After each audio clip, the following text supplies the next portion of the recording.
மாம்சத்தையும் இரத்தத்தையும். அப்ப இயேசு கிறிஸ்து எப்படி வந்தாரு? நம்மை போல மாம்சத்தையும் இரத்தத்தையும் உடையவரானார். அப்புறம் இப்போ அந்த பூமியில ஒரு பிசாசு இருக்கான். அவனுக்கு பேர் என்ன பேரு? மரணத்துக்கு அதிகாரி. ஏன் அவனுக்கு பேர் மரணத்துக்கு அதிகாரி? பாவம் செய்யும்போது மரணத்துக்கு போயிடுறாங்க. ஜனங்கள் பாவம் ஒன்று எங்க போயிடுறாங்க? மரணத்துக்கு போயிடுறாங்க.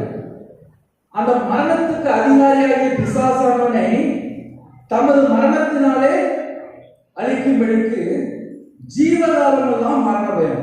இப்ப இந்த பூமியில பிறந்ததிலிருந்து சாகர வரைக்கும் சிலருக்கு என்ன இருக்கும்? என்ன இருக்கும்? பயம்.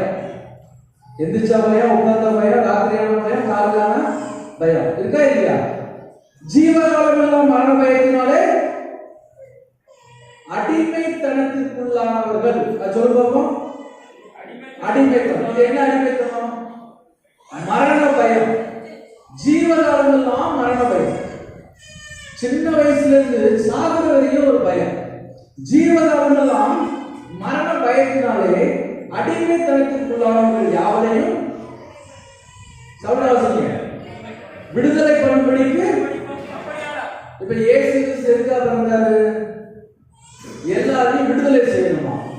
ஹல்லேலூயா. எதிலிருந்து விடுதலை செய்யணும்? மரண பயத்திலிருந்து. ஜீவகாலம் எல்லாம் மரண பயம். ஒரு குடும்பம் ஏன் ஆசீர்வாதமா இல்லை?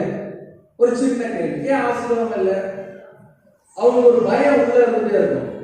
அந்த பயம் இருந்தவரை பிசாசு உள்ள வருவான வரமாட்டானா? வருவான வரமாட்டானா? பயம் உள்ளே இருக்கா இல்லையா? இருக்கா இல்லையா?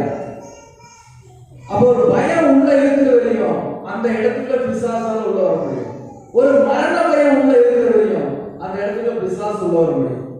ஜீவகாலம் மரண பயத்தினாலே அடிமைத்தனத்திற்குள்ளானவர்கள் யாவரையும் விடுதலை பண்ணும்படிக்கு அப்படியா? அப்ப இயேசு கிறிஸ்து எதுக்காக பிறந்தார்? இப்ப சொல்லுங்க. மரண பயத்திலிருந்து விடுதலை பண்ணும்படிக்கு இயேசு கிறிஸ்து இந்த உலகத்திலே உலக ரட்சகராக பிறந்தார். ஹல்லேலூயா. இப்ப இயேசு கிறிஸ்து உலகத்திலே எதுக்காக பிறந்தார்? அடிமைத்தனம்.